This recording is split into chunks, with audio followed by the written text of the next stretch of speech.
நான் வந்து polytechnic college, Vellur அரசு பாலிடெக்னிக் காலேஜ், அங்கே இசி டிபார்ட்மெண்ட்டில் செகண்ட் இயர் படிக்கிறேன்.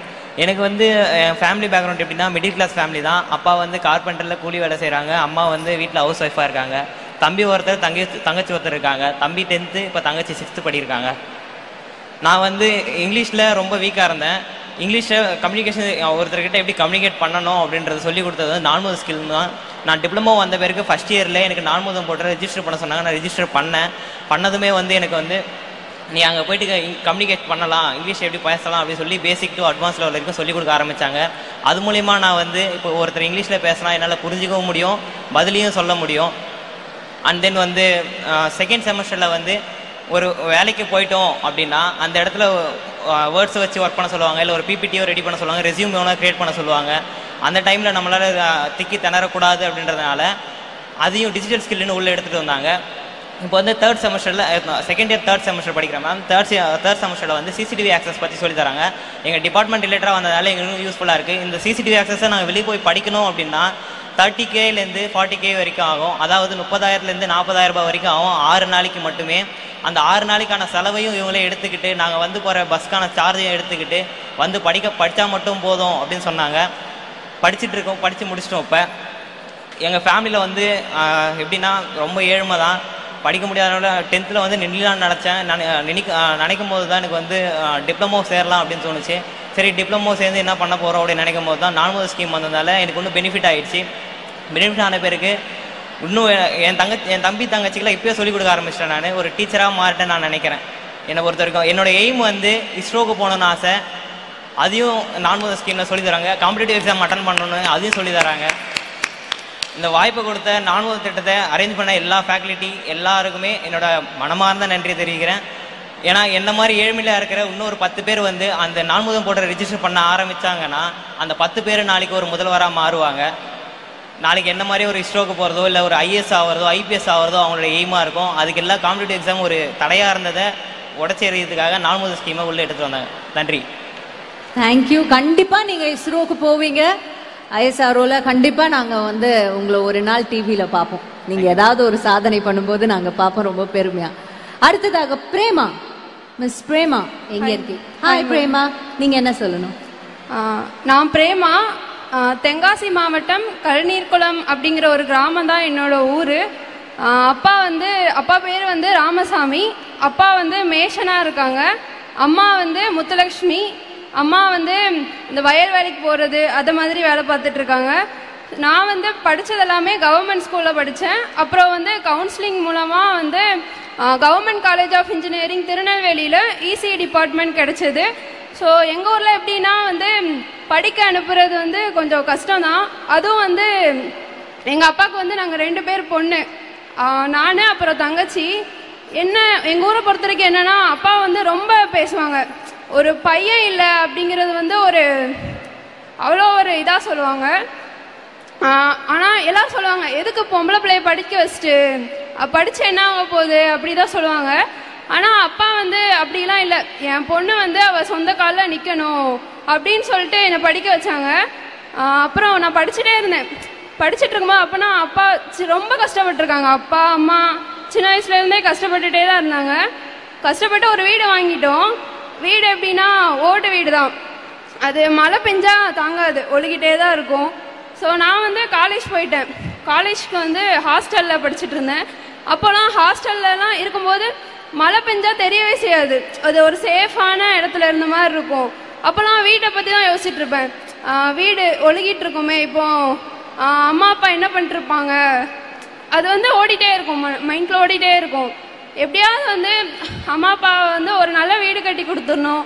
அப்புறம் வந்து என் மேலே நம்பிக்கை வச்சு எல்லோரும் சொன்னாங்க படிக்க அனுப்பாதீங்கன்ட்டு. எங்கள் அப்பா வந்து என் மேலே இருக்க நம்பிக்கையில் மட்டும்தான் படிக்க அனுப்புனாங்க. ஸோ அப்பாவோட நம்பிக்கையும் காப்பாற்றணும் அப்படிங்கிற ஒரு எய்மோடு படிச்சுட்டு இருந்தேன். ஸோ அப்படி இருக்கும்போது 7th செமஸ்டரில் வந்து எங்களுக்கு நான் முதல்வன் மூலமாக IC chip design and verification அப்படிங்கிற ஒரு கோர்ஸ் எட்வியான் டெக்னாலஜிஸுங்கிற ஒரு கம்பெனிலேருந்து நடத்துனாங்க. ஸோ அந்த கோர்ஸ் மூலமாக தான் வந்து ஒரு புது இண்டஸ்ட்ரி பற்றியே தெரிஞ்சுக்கிட்டோம். ஸோ நாங்கள் ஈஸி படிக்கும்போது ஒன்று சாஃப்ட்வேர் போகலாம், இல்லாட்டி எம்பெடட் அது ரிலேட்டடாக படிக்கலாம் அப்படிங்கிற மட்டும்தான் தெரிஞ்சிருந்தது. ஸோ அவங்க மூலமாக வந்து செமிகண்டக்டர் இண்டஸ்ட்ரி, அப்படிங்கிற ஒரு இருக்கு அப்படிங்கிறத வந்து தெரிஞ்சுக்கிட்டோம். ஸோ இந்த கோர்ஸை வந்து நாங்கள் வெளியே போய் படிச்சிருந்தோம் அப்படின்னா லட்சக்கணக்கில் கேட்பாங்க. ஒரு கோர்ஸ் முடிக்கிறதுக்கே லட்சக்கணக்கில் செலவாகும். அப்படி வந்து எங்கள் வீட்டில் வந்து படிக்க வச்சுருப்பாங்களான்னு தெரில. ஏன்னா அப்பாவும் இன்னும் கஷ்டப்பட்டுகிட்டே தான் இருக்காங்க. ஸோ அதுவும் இல்லாமல் நேர்லேயே வந்து சொல்லி தந்தாங்க. வீக்லி தேர்ஸ்டே வந்து ட்ரைனர்ஸ் வந்து சொல்லி தருவாங்க. ஸோ எப்படின்னா நான் நினச்சதெல்லாம் நான் அந்த கோர்ஸ் படித்தேன். அப்புறம் ஹேக்கத்தான் நடந்துச்சு. ஹேக்கத்தான் அட்டன் பண்ணோம். இன்டர்வியூ ப்ராசஸ் போயிட்டு இருந்துச்சு. அதை முடித்தேன். ஸோ அதை முடிச்சுட்டு இப்போ நாங்கள் ஒரு நான் மூலமாக ஒரு 9 பேர் வந்து எட்வியான் டெக்னாலஜிஸ் அப்படிங்கிற ஒரு செமிகண்டக்டர் ரிலேட்டடான ஒரு கம்பெனியில் ஒர்க் பண்ணிகிட்டு இருக்கோம். அது வந்து எப்படின்னா இப்போ வந்து யாருமே வந்து எங்கள் அப்பா கிட்ட போய் சொல்ல முடியாது, நீ படிக்க வச்ச, ஆனால் உன் பொண்ணு வந்து நான் இப்போ ஏதோ படித்து முடிச்சுட்டு வீட்டில் இருந்திருந்தேன் அப்படின்னா வந்து எங்கள் அப்பா மற்றவங்களாம் சொன்னது உண்மையாக இருக்கும், பொம்பளை பிள்ளை படித்து என்ன பண்ணுறா அப்படின்ட்டு. ஆனால் இதுக்கப்புறம் யாருமே வந்து அந்த வார்த்தையே சொல்ல முடியாது, பொம்பளை பிள்ளை படித்தா என்ன பண்ண முடியும் அப்படிங்கிறது. ஏன்னா வந்து கேர்ள்ஸ்க்கு தெரியும், கேர்ள்ஸோ பாய்ஸோ 2 பேருக்குமே ஒரே எய்ம் தான். நம்ம அம்மா அப்பாவை எப்படி பார்த்துக்கணும் அப்படிங்கிறது வந்து 2 பேருக்குமே காமனான ஒரு எய்ம் தான். ஸோ அதை வந்து என் அப்பா வந்து இப்போ ரொம்ப பெருமையாக இருப்பாங்கன்னு நினைக்கிறேன். ஏன்னா வந்து அவங்க வச்ச நம்பிக்கையால் தான் வந்து இவ்வளோ தூரம் வந்து எல்லாமே பாசிபிளாக ஆகிருக்கு. ஸோ அப்பா அம்மா 2 பேருக்குமே வந்து ரொம்ப நன்றி சொல்லணும். அவங்களால மட்டும்தான் இது நடந்துச்சு. அதுக்கப்புறம் நான் முதல்வன் ஸ்கீம், ஸோ அது மட்டும் இல்லைன்னா வந்து என் லைஃப் இப்படி ஆயிருக்குமான்னு தெரில. படித்து முடிச்சுட்டு என்ன பண்ணியிருப்பேன் அப்படிங்கிற ஒரு ஐடியாவே இல்லாத போது வந்த சான்ஸ் தான் இது. ஸோ ஃப்யூச்சரில் என்ன பண்ணோம் அப்படின்னா அப்பா அம்மாவுக்கு மழை பெய்தோ வெயில் அடிக்குதோ எதையுமே ஒரு கவலையே இல்லாமல் அம்மா அப்பா சேஃபாக இருக்க மாதிரி ஒரு பெரிய வீடு கட்டணும், மழையில் நனையாத மாதிரி. ஸோ அப்புறம் வந்து அது நானும் அப்பா அம்மா என் தங்கச்சி 4 பேருமே சேர்ந்து கட்டணும், எங்கள் உழைப்பில் கட்டினதாக இருக்கணும். அப்புறம் வந்து தங்கச்சி வந்து படிச்சுட்டு இருக்காங்க government college BSc computer science second year படிச்சுட்டு இருக்காங்க. ஸோ அவங்கள வந்து எம்எஸ்சி படிக்க வைக்கணுங்கிறது வந்து ஒரு எய்ம். அவங்களும் வந்து எங்கள் அப்பா பேரை காப்பாற்றணும்னா நாங்கள் 2 பேருமே வந்து முன்னேறணும். ஸோ அதனால அவங்களே படிக்க வைக்கணும். ஸோ என்னோட ஃபர்ஸ்ட் மந்த் சேலரி வந்து என் கையில் இப்போ இருக்கு.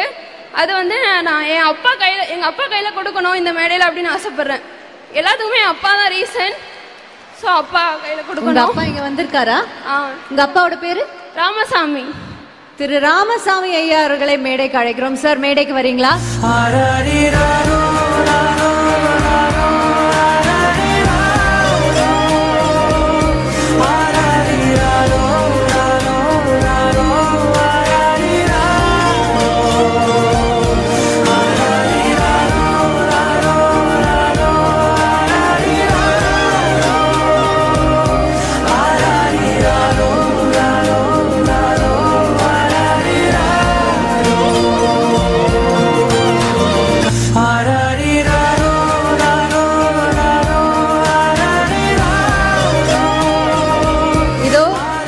ராமசாமி ஐயா விதைத்தது அவருக்கே இன்று இந்த பெருமையை சேர்க்கிறது. நீங்க வாங்க. என்னம்மா என்ன யோசிக்கிறீங்க? அப்பா கிட்ட சொல்லணும். என்னம்மா சொல்லணும்? சொல்லுங்க. இது வரைக்கும் சொன்னதே இல்லை. லைஃப்ல வந்து எனக்கு யாருமே அவ்வளோ சப்போர்ட் பண்ணதே இல்லை. அப்பா மட்டும்தான். அப்பா அப்பா அப்பா எல்லா விஷயத்துலையுமே அப்பா தான். ஸ்கூல்லையும் சரி காலேஜ்லேயும் சரி இதுதான் நான் வந்து ஒரு விஷயம் சொல்லிட்டேன், நான் இதுதான் படிக்கணும் அப்படின்னு சொல்லிட்டேன்னா அப்பா வந்து மறுப்பே சொல்ல மாட்டாங்க. நீ படி, நான் படிக்க வைக்கிறேன், என்னால் முடியும் மட்டும்தான் சொல்லியிருக்காங்க. ஸோ அப்பா வந்து எனக்கு ரொம்ப பிடிக்கும். இந்த உலகத்திலே யாருன்னா வந்து அப்பா மட்டும்தான். ஸோ அப்பா அம்மா தங்கச்சி இவங்க 3 பேர் தான் என்னோட லைஃப் ஃபுல்லாமே. ஸோ அப்பா வந்து நான் நல்லா பார்த்துப்பேன். ஒரு பையனா ஒரு பொண்ணா எல்லாமே இருந்து அப்பா வந்து அப்பா வந்து அம்மான்னு தான் சொல்லுவாங்க என்னைய தங்கச்சியும். ஸோ வந்து இன்னொரு அம்மாவா எங்கள் அப்பா வந்து நான் ரொம்ப நல்லாவே பார்த்துப்பேன். ஸோ அப்பா வந்து எதுக்குமே கவலைப்படக்கூடாது. ஸோ அப்பா என்னோட மாதம் சம்பளம்.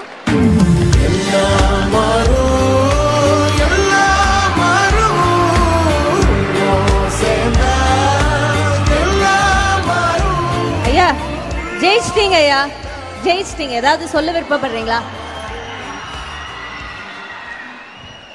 என் மகளை படிக்கும்போது எல்லாரும் சொன்னாங்க, பொட்டை படிக்க வைக்காதான்னு சொன்னாங்க. நான் எல்லாத்தையும் மீறி என் பொண்ணு நல்லா படிக்கணும், என்னை நம்பி இருக்கக்கூடாது, அவள் வாழ்க்கையை அவள் பார்த்துக்கணும் அப்படிங்கிற உறுதியாக இருந்தேன். அதே மாதிரி உறுதிப்படுத்திட்டா என் மகா.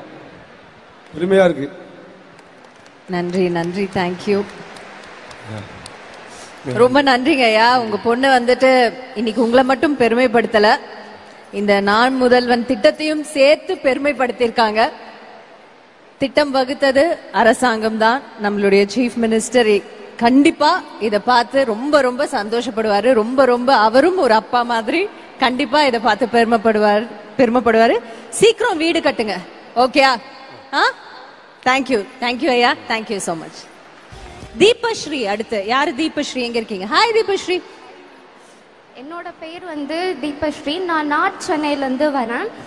எங்கள் அப்பா வந்து ஃபிஷர்மேன் தான் ஆக்சுவலி. என்னால் யூஜி படிக்க முடியல. சொல்லிட்டு நான் டிப்ளமோ ஜாயின் பண்ணி என்னோட கரியர் பார்த்து ஸ்டார்ட் பண்ணேன். டிப்ளமோவில் ஃபஸ்ட் இயர்லேருந்து நான் முதல் கோர்ஸ் அட்டன் பண்ணிகிட்டு இருக்கோம். ஃபஸ்ட்டு செமஸ்டரில் வந்து நாங்கள் கம்யூனிகேட்டிவ் இங்கிலீஷ், அதுக்கப்புறமா டிஜிட்டல் ஸ்கில், அதுக்கப்புறமா எம்ப்ளாய்மெண்ட்ரி ஸ்கில், அதுக்கப்புறமா மொபைல் ஆப் டெவலப்மெண்ட் கற்றுக்கிட்டோம். மொபைல் ஆப் டெவலப்மெண்ட் கற்றுக்கிட்டதுக்கப்புறமா நான் ஒரு இன்டர்னுக்காக ஒரு ஸ்டார்ட் அப் கம்பெனியை போய் ரீச் பண்ண ட்ரை பண்ணியிருந்தேன். அவங்க வந்து என்னோடய ஸ்கில் செட்ஸை பார்த்துட்டு எனக்கு 2 ஸ்டார்ட் அப் கம்பெனி பார்ட் டைமில் ஒர்க் ப்ரொவைட் பண்ணாங்க. அதாவது நான் படிச்சுட்டு இருக்கும் போது ஒர்க் ஃப்ரம் ஹோம் ப்ரொவைட் பண்ணாங்க. இது மூலயமா நான் என்ன பண்ணேன்னா, இது என் தங்கச்சி 12th முடித்தா, அவளாலையும் யூஜி கண்டினியூ பண்ணுற மாதிரி ஒரு சிச்சுவேஷன் வரல, ஃபேமிலியெலாம் அஃபோர்ட் பண்ண முடியல. அதனால் வந்து எங்கள் ஃபேமிலியில் வந்து 1 month கிட்ட காலேஜ் போகாமல் இருந்தா. என்னோட ஸ்டார்ட் அப் அந்த கம்பெனி மூலயமா அவளுக்கு வந்து அவளோட ஃபீஸை நான் கட்டினேன். ஃபஸ்ட்டு எனக்கு ஜஸ்ட் 19 years தான் ஆகுது. அவளோட ஃபீஸை நான் வந்து அஃபோர்ட் பண்ணி கட்டி இப்போ வந்து எங்கள் ஃபேமிலியில் அவள் ஃபர்ஸ்ட் கிராஜுவேஷன். என்னால் யூஜி படிக்க முடியல, பட் என் தங்கச்சி நான் வந்து யூஜி படிக்கிறதுக்காக வச்சுருக்கேன். நானும் கூடிய சீக்கிரத்தில் யூஜி படிக்க ஸ்டார்ட் பண்ணிடுவேன். Thank you thank you. ஜலேஷா ஜோன்ஸ் கரெக்டா? யா ப்ளீஸ். பேர் ஜாலிஷா. நான் கன்னியாகுமரியிலேருந்து வரேன். நான் காரைக்குடியில் வந்து இன்ஜினியரிங் படிச்சுட்டு இருந்தேன். எங்களுக்கு அப்போ அந்த நேரத்தில் வந்து நான் முதல்வனில் வந்து அந்த அப்டேட்டில் இருக்க நிறைய கோர்சஸ் வந்து சொல்லி கொடுத்துட்டு இருந்தாங்க. அது எங்களுக்கு ரொம்ப யூஸ்ஃபுல்லாக இருந்தது. கடைசி ஃபைனல் இயரில் வந்து இப்படி ஃபாரின் இன்டர்ன்ஷிப் இருக்குதுன்னு சொல்லியிருந்தாங்க எங்கள் ஸ்டாஃப்ஸ் எல்லாரும். நான் வந்து அதுக்கு அப்ளை பண்ணேன். ஓகே, நமக்கு கிடைச்சதுன்னா நம்ம கண்டிப்பாக போகலான்னு. ஸோ அது மாதிரி எங்களுக்கு வந்து ஜப்பான் போக ஆப்பர்ச்சுனிட்டி கிடச்சிது.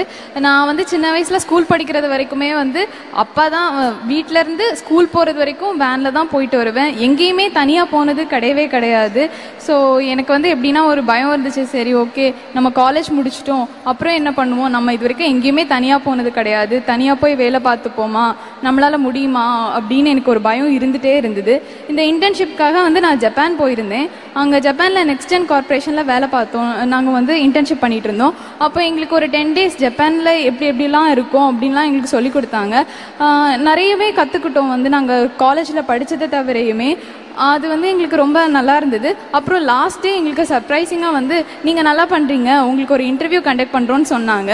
ஸோ நாங்களும் ஓகே அப்படின்னு சொல்லிட்டு அந்த இன்டர்வியூ அட்டென்ட் பண்ணோம். அப்புறம் நாங்கள் வந்து இந்தியா வந்துட்டோம். அப்புறம் எங்களுக்கு வந்து நீங்கள்லாம் செலக்ட் ஆகிட்டீங்க, உங்களுக்கு வேலை கிடச்சிருக்குது, 20 LPA பேக்கேஜ் அப்படின்லாம் சொல்லியிருந்தாங்க. ஸோ உதயநிதி சார் கையிலேருந்து நாங்கள் வந்து எங்களோட ஆஃபர் லெட்டர் வாங்கியிருந்தோம். ஸோ இப்போ நான் வந்து அந்த கம்பெனியில் ஜாயின் பண்ணியிருக்கேன். இப்போ வந்து இன்டர்ன்ஷிப் பண்ணிகிட்ருக்கேன்.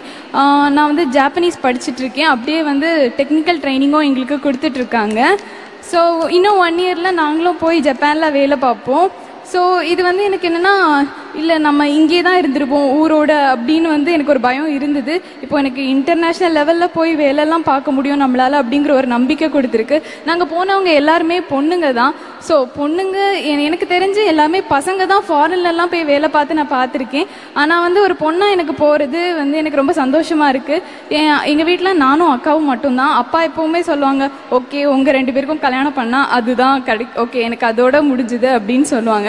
இல்லை நானும் வந்து உங்களை பார்த்துக்க முடியும் அப்படின்னு நான் சொல்லுவேன். ஆனால் அந்த சொன்னதை வந்து எனக்கு வந்து நிஜமாக்கிறதுக்கு வந்து இந்த நான் முதல்வன் ஸ்கீம் தான் வந்து எனக்கு இந்த ஹெல்ப் பண்ணியிருக்கு.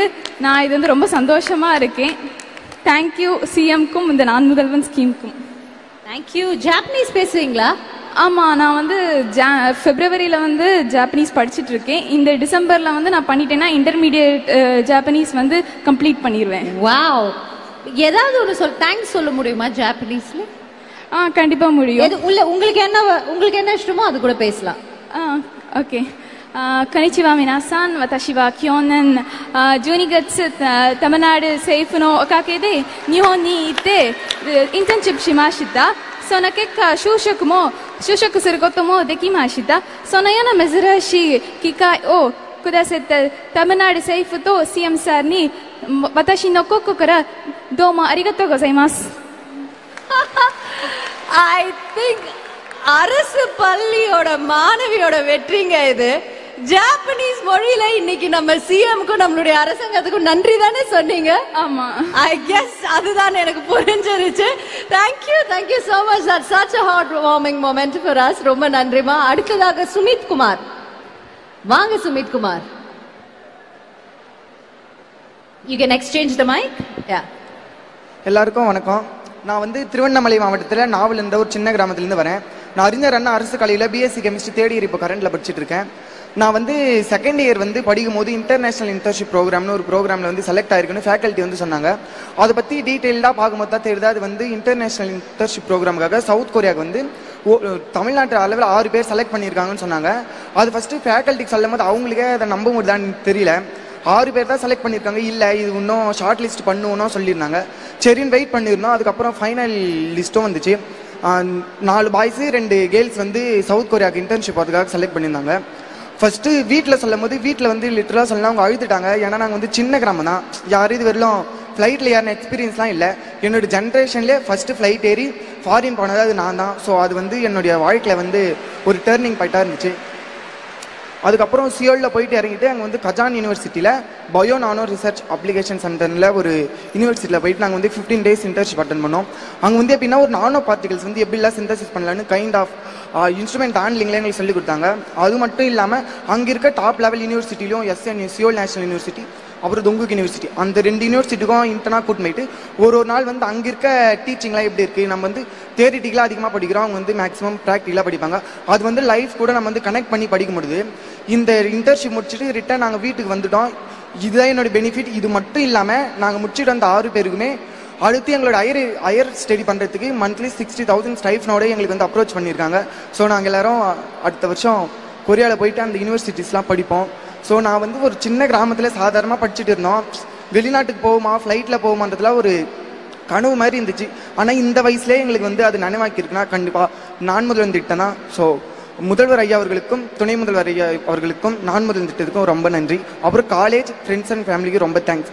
அவங்க மோட்டிவ் பண்ணலாம் இந்த இடத்த நான் வந்திருக்க மாட்டேன். So thank you. மானுடத்தோட அழகே இந்த அசாத்தியமான விஷயத்தை சாத்தியப்படுத்துறது தான். பாருங்க, திருவண்ணாமலையில ஒரு சின்ன கிராமத்துல இருந்து நாமெல்லாம் கொரியன் சீரீஸ் தான் பார்த்துருவோம். இவர் கொரியாவையே போய் பார்த்துட்டு வந்துட்டாரு நாம் முதல்வன் திட்டம் மூலமா. That's brilliant, very good, congratulations. So இப்போ நீங்க எல்லாம் பேசிட்டீங்க, பட் உங்களை பத்தியும் இந்த ஸ்கீம் பத்தியும் அண்ட் இன்னைக்கு நடக்கிற இந்த பியூட்டிஃபுல்லான ஈவினிங் பத்தி பேசுறதுக்காக சில முக்கியமான நபர்களை நம்ம மேடைக்கு அழைக்க போறோம்.